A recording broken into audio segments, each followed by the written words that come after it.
Subscribe करिए rising Uttar Pradesh को और दबाइए इस बेल आइकन को ताकि आप पाएं यूपी की न्यूज अपने मोबाइल पर सबसे पहले। वैश्विक महामारी कोरोना वायरस संक्रमण की दूसरी लहर का तेजी से बढ़ता संक्रमण देश के साथ उत्तर प्रदेश के लोगों को भी अपनी चपेट में ले रहा है। प्रदेश की योगी आदित्यनाथ सरकार का इससे बचाव के बड़े अभियान के बीच में भी बीते 24 घंटे में 265 लोगों ने दम तोड़ दिया है। इसके साथ ही 32,993 नए मामले सामने आए हैं और इस बीच 30,298 लोग इसके संक्रमण से भी उबरे हैं। राजधानी लखनऊ की स्थिति अब भी चिंताजनक बनी हुई है। यहां 24 घंटे के दौरान 4,437 नए केस मिले हैं। हालांकि राहत की बात यह है कि यहां कुल मिले संक्रमितों से ज्यादा 5,960 लोगों को डिस्चार्ज किया जा चुका है। प्रदेश के उप मुख्यमंत्री डॉक्टर दिनेश शर्मा की तबीयत बिगड़ गई, उन्हें लखनऊ के एसजीपीजीआई में एडमिट किया गया है। शर्मा ने सोशल मीडिया पर खुद यह जानकारी दी। 21 अप्रैल को शर्मा और पत्नी डॉक्टर जयलक्ष्मी शर्मा की कोविड-19 रिपोर्ट पॉजिटिव आई थी। शर्मा को सांस लेने में दिक्कत हो रही थी। पीजीआई के डॉक्टरों की सलाह पर उन्हें भर्ती किया गया है। डिप्टी सीएम ने सोशल मीडिया पर लिखा कि पिछले दिनों मेरी कोरोना रिपोर्ट पॉजिटिव होने के बाद डॉक्टरों की निगरानी में घर पर ही आइसोलेट था। बेहतर चिकित्सकीय आवश्यकताओं के लिए मुझे अस्पताल में भर्ती होना पड़ रहा है। मुझे विश्वास है कि आप सभी की शुभकामनाओं और मुख्यमंत्री योगी आदित्यनाथ के सबल नेतृत्व में कोरोना के खिलाफ जंग जीती जा सकेगी। राजधानी लखनऊ के चौधरी चरण सिंह अंतरराष्ट्रीय एयरपोर्ट पर तैनात कस्टम विभाग को उस समय बड़ी सफलता हाथ लगी जब एक महिला यात्री के पास लगभग 62 लाख का सोना बरामद किया गया। यह महिला यात्री दुबई से लखनऊ पहुंची थी। कस्टम विभाग के कर्मियों को शक होने पर सघनता से तलाशी ली गई तो उसके पास से सोना बरामद हुआ। सोने की कीमत 62 लाख रुपए बताई जा रही है।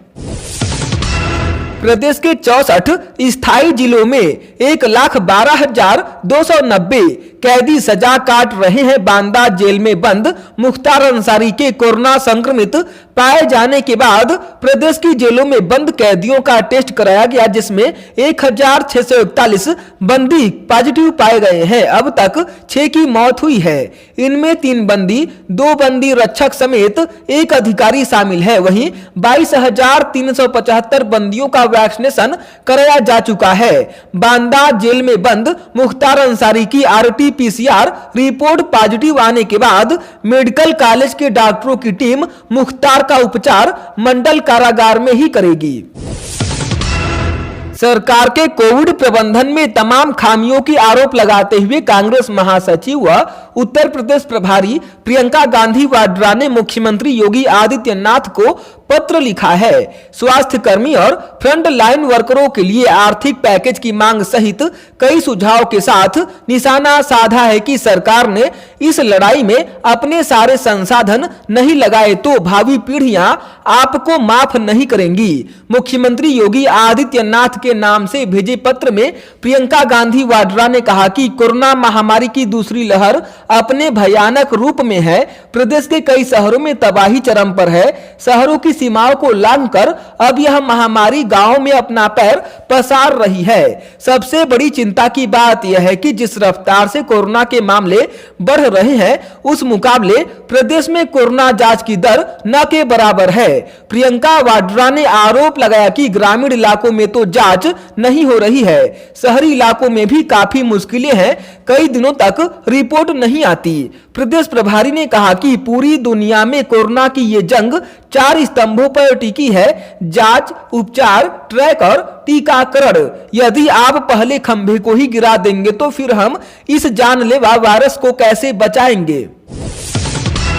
पूरे प्रदेश में कोरोना महामारी के चलते सबसे ज्यादा समस्या अब ऑक्सीजन की हो रही है। जिस तादाद में मरीजों की संख्या बढ़ रही है, उतनी पर्याप्त मात्रा में लोगों को ऑक्सीजन नहीं मिल पा रहा है। चाहे बड़े अस्पताल हो या छोटे अस्पताल, अब संचालकों ने ऑक्सीजन की कमी के चलते लोगों को एडमिट करना भी बंद कर दिया है। इससे हालात और भी भयावह हुए हैं। इस बीच अलीगढ़ मुस्लिम विश्वविद्यालय ने फैसला किया है कि जवाहरलाल नेहरू मेडिकल कॉलेज में एक ऑक्सीजन प्लांट लगाया जाएगा। इसके लिए 1,41,00,000 रुपए भी उन्होंने स्वीकृत किए हैं। कोरोना महामारी की आपदा कुछ लोगों के लिए अवसर बन गई है। राशन, मेडिकल समेत कई दुकानों पर एकाएक वस्तुओं के दाम बढ़ गए हैं। ऐसे में मुनाफाखोरी और काला बाजारी को रोकने के लिए कानपुर कमिश्नरेट ने अनोखी पहल की है। कमिश्नर असीम अरुण ने पूरे शहर में मेडिकल स्टोर, कोविड अस्पताल, शमशान घाट और राशन की दुकानों के सामने एक पोस्टर चस्पा कराया है, जिस पर लिखा है कि यहां एमआरपी से अधिक चार्ज नहीं लिया जाता है। उल्लंघन हो रहा है तो 112 डायल करें। आपदा में हम साथ साथ हैं। कमिश्नर ने इस मुहिम में आमजन का सहयोग मांगा है। समाजवादी पार्टी के अध्यक्ष अखिलेश यादव ने प्रदेश के मुख्यमंत्री योगी आदित्यनाथ पर शायर वसीम बरेलवी की एक नज्म के जरिए निशाना साधा है। उन्होंने सोशल मीडिया पर लिखा कि वो झूठ बोल रहा था बड़े सलीके से, मैं एतबार न करता तो और क्या करता। अखिलेश ने आगे लिखा कि यूपी में लोग ऑक्सीजन के लिए दर दर भटक रहे हैं और सरेआम बीजेपी झूठ बोल रही है।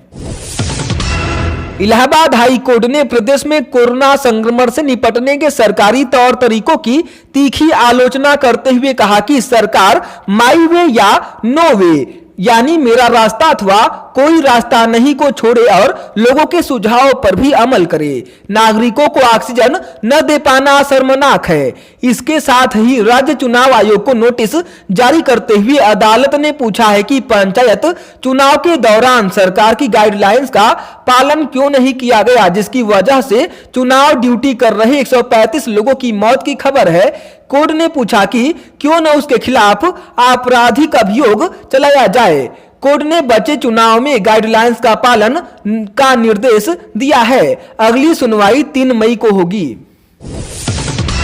पिछले 4-5 दिन में कोरोना के नए मरीजों की संख्या में गिरावट और रिकवरी दर में सुधार को सुखद संकेत बताते हुए मुख्यमंत्री योगी आदित्यनाथ ने कहा है कि इस वैश्विक महामारी के खिलाफ लड़ाई टीम वर्क, सामूहिक भावना के साथ समाज के प्रत्येक स्तर पर समन्वय से लड़नी होगी। विशेषज्ञ डॉक्टर, इंडियन मेडिकल एसोसिएशन और नर्सिंग होम एसोसिएशन के साथ वर्चुअल चर्चा में सीएम योगी ने भरोसा जताया कि मिलकर लड़ेंगे और कोरोना को फिर से परास्त करेंगे। इलाहाबाद हाई कोर्ट की लखनऊ खंडपीठ ने दिसंबर 2020 में माफिया मुख्तार अंसारी को 3 मामलों में बरी करने के एमपी एमएलए की विशेष अदालत के फैसलों के खिलाफ राज्य सरकार की ओर से दाखिल 3 अलग अलग अपीलों को सुनवाई के लिए मंजूरी दे दी है। कोर्ट ने इसके लिए मुख्तार अंसारी को नोटिस जारी किया है। हाई कोर्ट ने विशेष अदालत से संबंधित मामलों की पत्रावलियां भी तलब की है। अगली सुनवाई 3 सप्ताह बाद होगी। रायबरेली में जिला अस्पताल की इमरजेंसी में देर शाम एक महिला मरीज की मौत हो गई। उसे लेकर मृतका के परिवार ने हंगामा शुरू कर दिया। इस बीच डॉक्टर ने तीमारदार को थप्पड़ जड़ दिए तो माहौल और बिगड़ गया। चौकी इंचार्ज पहुंचे तो तीमारदार उनसे भी भिड़ गए और उनका कॉलर पकड़ लिया। इमरजेंसी का अलार्म बजने पर कोतवाली पुलिस आई। इसके बाद हालात सामान्य हुए। इस घटना का वीडियो भी वायरल हुआ है। बीजेपी के राष्ट्रीय उपाध्यक्ष व यूपी प्रभारी राधा मोहन सिंह ने कार्यकर्ताओं और पदाधिकारियों को निर्देश देते हुए कहा कि कोरोना महामारी की चुनौती से निपटने के लिए आम जन का सहयोग लें, क्योंकि जन सामान्य की भागीदारी के बिना संक्रमण की चेन को नहीं तोड़ा जा सकता। उन्होंने कोविड काल में भाजपा द्वारा चलाए जा रहे सेवा कार्यों की वर्चुअल समीक्षा करते हुए व्यापक स्तर पर अभियान चलाने का आह्वान किया। सोशल मीडिया व इंटरनेट पर इन दिनों नौकरी दिलाने के नाम पर ठगी करने वाला गिरोह सक्रिय है। इस समय सोशल मीडिया पर ग्रामीण खाद्य आपूर्ति विभाग में विभिन्न पदों पर भर्ती का विज्ञापन प्रसारित हो रहा है, जबकि प्रदेश में इस नाम से कोई विभाग नहीं है। ठगों ने 1038 रिक्त पदों के लिए आवेदन मांगे हैं। वायरल हो रहे नियुक्तियों के इस फर्जी विज्ञापन को लोग एक दूसरे के पास इस लालच से भेज रहे हैं कि उनके घर के बेरोजगार अपना भाग्य आजमा सके। अब तक कई बेरोजगार इन ठगों के जाल में फंसकर अपनी जमा पूंजी लुटा रहे हैं। इस फर्जी विज्ञापन में खंड प्रबंधक, जिला प्रबंधक, क्षेत्रीय प्रबंधक, कंप्यूटर ऑपरेटर और चपरासी की भर्ती के लिए आवेदन मांगे गए हैं, जो कि बिल्कुल ही फर्जी है। आखिरकार लंबे समय के इंतजार के बाद 4 प्रोटोटाइप इलेक्ट्रिक बसें लखनऊ के दुबग्गा डिपो पहुंच गई हैं। इनके लिए संचालन के लिए 10 रूट तय किए गए हैं। इन्हीं रूटों पर इन बसों का ट्रायल किया जाएगा। कोरोना काल में हालांकि बसों का संचालन कब से शुरू किया जाएगा यह तय नहीं है। मेरठ में सुभारतीय मेडिकल कॉलेज में रेमडेसिविर की कालाबाजारी के बाद शास्त्री नगर ITO रोड स्थित शुभकामना हॉस्पिटल में रेमडेसिविर इंजेक्शन की कालाबाजारी पकड़ी गई है। सर्विलांस टीम ने अस्पताल से 3 इंजेक्शन ले जाते समय 3 आरोपितों को गिरफ्तार किया है, जो अस्पताल का स्टाफ है। तीनों ने बताया कि अस्पताल के OT इंचार्ज ने इंजेक्शन मरीज के तीमारदार को भेजने के लिए दिया था। OT इंचार्ज की तलाश में पुलिस दबिश दे रही है। मुख्यमंत्री योगी आदित्यनाथ ने कहा है कि सभी जिलाधिकारी जरूरतमंदों को अस्पताल में बेड दिलवाएं। DM अपने जिले में सेक्टर प्रणाली लागू करें। क्षेत्रवार सेक्टर मजिस्ट्रेट नियुक्त किए जाएं। ऑक्सीजन, वेंटिलेटर एवं जीवन रक्षक दवाओं को उपलब्ध कराया जाना सुनिश्चित करें। उन्होंने कहा कि किसी जिले में शासनादेशों का उल्लंघन होने पर संबंधित जिलाधिकारी और CMO की जवाबदेही तय की जाएगी। मुख्यमंत्री कार्यालय और मुख्य सचिव कार्यालय इस पर लगातार नजर रखेगा।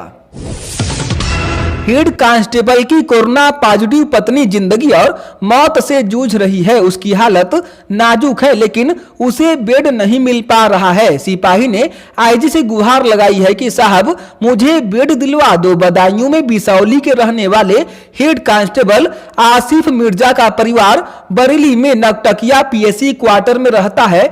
आसिफ मिर्जा की ड्यूटी पीलीभीत पुलिस लाइन में है। 5 दिन पहले उनकी पत्नी नासिरा की हालत बिगड़ गई थी, जिसके बाद संजय नगर स्थित गंगवार नर्सिंग होम में उनका कोरोना टेस्ट करवाया गया था, जो कि पॉजिटिव आया। इसके बाद आसिफ मिर्जा कोविड-19 हॉस्पिटल में बेड तलाशने लगे, लेकिन 3 दिन से उन्हें बेड नहीं मिला।